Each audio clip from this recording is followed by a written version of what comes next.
This year, one of Australia's most advanced warships is leading the Royal Australian Navy's largest and most challenging deployments through Southeast Asia and the Pacific. HMAS Hobart brings her state-of-the-art maritime power to the Regional Presence Deployment 2020.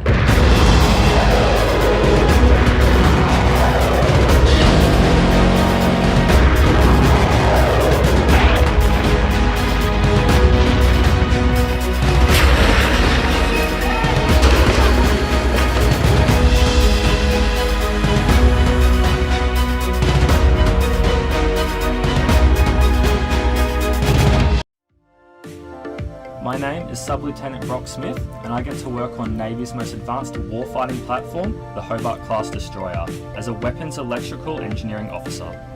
My team are responsible for operating, maintaining and repairing all weapons, radars and communication systems throughout our ship.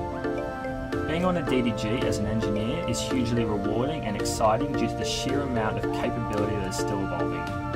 I have the privilege to be amongst the warfighting action within the operations room, ensuring the systems are working at peak performance and supporting combatant and defensive taskings.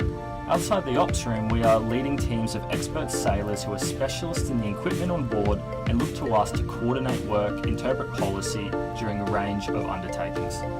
I never saw myself joining the Navy, but since discovering what Navy offers engineers, I can't think of another workplace that will provide the same opportunities.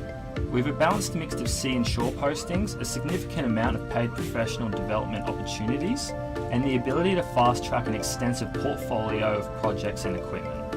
Every day, I work with people who are passionate about what they do and are always ready to dive into the next project. It is honestly the most rewarding job.